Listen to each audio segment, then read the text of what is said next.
As far as the case goes, I have to tell you, I've never seen so many witnesses provide so much salacious, disturbing testimony, and I've never seen so many witnesses crumble so quickly under cross-examination. I'll probably never see it again. I mean, it almost became a circus. People would get on that stand and say they'd seen the most horrific things on the planet. There would be just a heavy atmosphere in the courtroom, so you could almost cut the silence with a knife after they were finished. And on cross-examination, they would just splatter. Now, let me give you an example, just a general example of what I'm talking about. The prosecution introduced evidence that 5 young men had been molested, separate and apart from the accuser in the case. And all the pundits were saying, you know, this law in California is so harsh, so draconian, you can't survive it. You know, once that evidence of other similar acts comes in, you're dead, no matter what happened. Well, we started our case with 3 of those 5 young men who they claim were molested, and they all said, he never touched me. That's how we began our case, 3 of the 5. The 4th one never showed up. And if he had, I think we were armed pretty well to deal with him, and that's Larry Feldman's client. There are a lot of other issues that go into that case that I don't have time to talk about.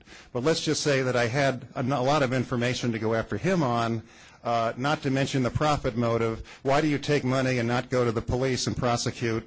Particularly, you know, if you're a family member, do you prefer to take money instead of having police and prosecutors go after you criminally? What does that tell you about the situation? The 5th young man was a so-called youth pastor who claimed he'd been tickled by Michael Jackson outside of his genes and needed 5 years' worth of therapy to deal with his trauma. And by the way, he wanted millions of dollars, his mother wanted it, and his mother also sold story to the tabloids. So they're the 5 people that the prosecution claimed had been molested by Michael, separate and apart from this accuser. Okay? Now, by the way, again, you know, Ron feels very strongly about this. I do too. I do too. The man was innocent. Hey guys, it's Nicole here, back on this Friday night. I hope you guys are all doing good out there, and welcome back to Nicole's View. So first things first, I want to give a shout out to the Vanguard Vertus. I hope I'm saying that right. I saw his video about this. Although I did hear about the story earlier in the day, I still want to give him a shout out and all that good stuff, because he is an upcoming YouTuber. So I want us, of course, to always support each other. So make sure to subscribe to his channel. I will leave a link in the comment section to his channel. Also, a shout out to our queen, the True Royal Family. She also did a video on this as well, and I liked it a lot. She brings nothing but truth and fire to her commentary. So for the most part, I think you guys are subscribed to her, but for those who are not, make sure to subscribe and all that good stuff. And thank you guys. Great stuff. So Bill Cosby, it's been a minute since I've talked about him. The last video I did on him was about 3 months ago, and that's when I did a video about the ex-DA who didn't charge Cosby when she supposedly brought the allegations to him, because he's like, this is just weak, the evidence is just not there, and he didn't prosecute it. So like later on down the line, she sued him, and then last year he sued her back. So these devils, they're all turning on each other, and I thought it was just hilarious. Okay, just hilarious. But yeah, so yesterday, actually Thursday, this news came out about this corrupt, disgusting, low-down prosecutor, Kevin Steele, who wants to include at least 19 more women to testify against Bill Cosby in a sexual assault retrial. So the headline may look like, oh my God, wow, this just doesn't look good, blah, blah, blah, blah, blah. No, not necessarily. You guys saw the video clip that I added of Tom Mesereau and how he broke down how he handled Michael Jackson's trial in 2005 when it came to witnesses on the stand. Okay? So to me, this is good. And you say, good, why is it good? First off, When Bill Cosby was accused of this, and the media turned it into one big, excuse my language, but fuck show.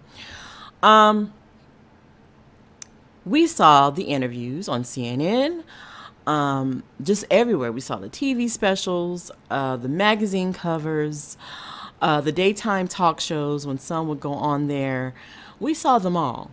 So if any of these 19 women were out here publicly a few years ago telling their story, this will come back to haunt them, because now Tom Mesereau and his crew, all they have to do is just do research.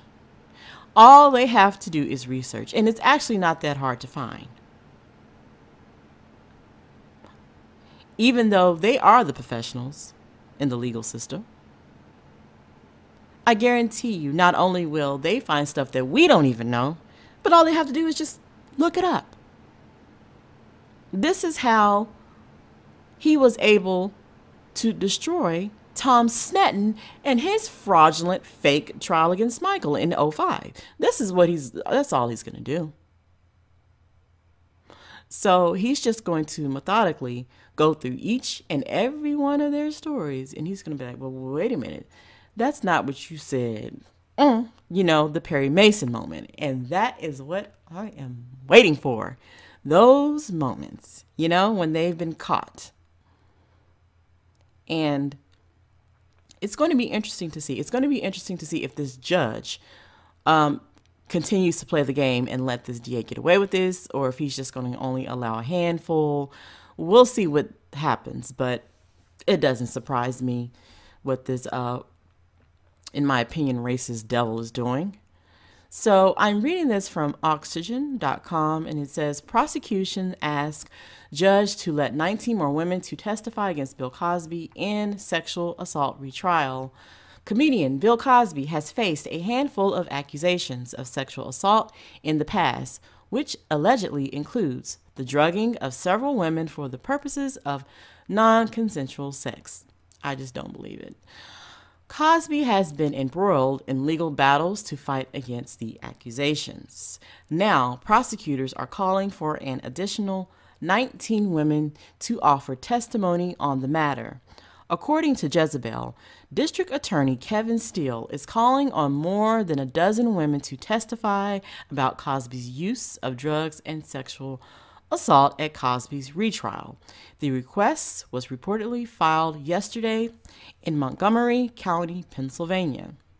During Cosby's first trial, which ended in a mistrial, only one woman was allowed to offer testimony on the subject of Cosby's use of drugs and subsequent attacks on women. Steele had originally requested testimony from 13 women and was denied, reported the New York Times. Gloria Allred, here we go. The fraud. The attorney representing some of the women coming forward against Cosby had expressed her hopes that more women would be allowed to speak at the retrial. Yeah, whatever. The prosecution wanted to call what we call 13 prior bad act witnesses. In other words, other accusers, she said. Under Pennsylvania law, the court could have allowed more accusers to testify, but declined to do so. Now that there's going to be a new trial, I'm hoping that the court will allow more prior bad witnesses or bad act witnesses, more accusers to be able to testify so that the jury can take into consideration what their allegations are as well. See, they think more is better, but more is actually worse. In this motion, Steele claims that police have investigated more than 50 other claims of the defendants' virtually identical drug-facilitated sexual assaults on young women. He argues that evidence from the women show a common scheme, plan, or design, as well as an absence of mistake or malice. Yeah. Steele's 100-page memorandum makes this point repeatedly. The Cosby family has previously blamed racism for many of the accusations. I agree. I really agree. I strongly believe my father is innocent of the crimes alleged against him, and I believe that racism has played a big role in all aspects of this scandal, said Insa Cosby, Bill's daughter. You can read her full memorandum over here, and I did that before when she had last year when she wrote her write-up. So this is the latest. So I definitely feel like this judge, I don't know if he'll give him 19, but he's going to give him some. Because they see that Bill Cosby has Tom Mesereau, and they know Tom plays no games. He plays no games. When Michael originally had Mark Garagos as his attorney in the 2005 trial, Mark Garagos was out here parading around all in front of the media, him and others all in front of the cameras. And luckily, Randy, Michael's youngest brother, picked up on that. And he told Mike, wait a minute, this is not good. These folks are out here for the attention and not for the true reason to show your innocence, to prove your innocence. So that's when Randy reached out to Tom Mesereau, because he had always knew him, were friends with him. And originally Tom turned down Randy's offer, because at the time Tom was helping Robert Blake. You guys remember him, Mr. Beretta. They were helping him because he was accused of killing his girlfriend, I believe. So he turned them down. And then when they didn't work out and went their separate ways, Randy reached out to Mr. Mesereau again, and Mesereau accepted. And the rest is history. So for the most part, I feel confident.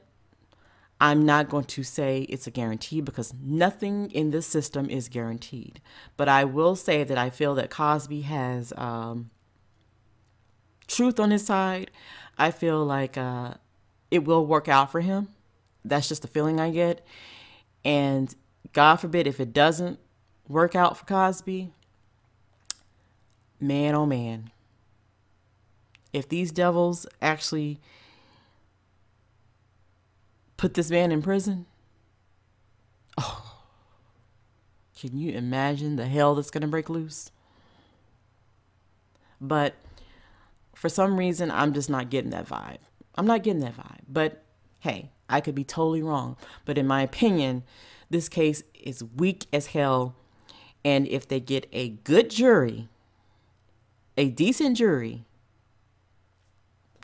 Cosby should walk home once it's all said and done, and it should be done and over with. So I am hoping Mr. Mesereau and his crew, they can bring it hard, put this crap to rest, and that's it. So look forward to that and any other updates. Like I said, I was following the trial last year, and many people like the fact that I was reporting on it and reporting what was actually coming out of the courtroom, and not media snapshots, not media salacious headlines. So yeah, that is basically that for now. So what do you guys think about this? Let me know in the comment section. Like, comment, and subscribe. And I'll see you all in the next video.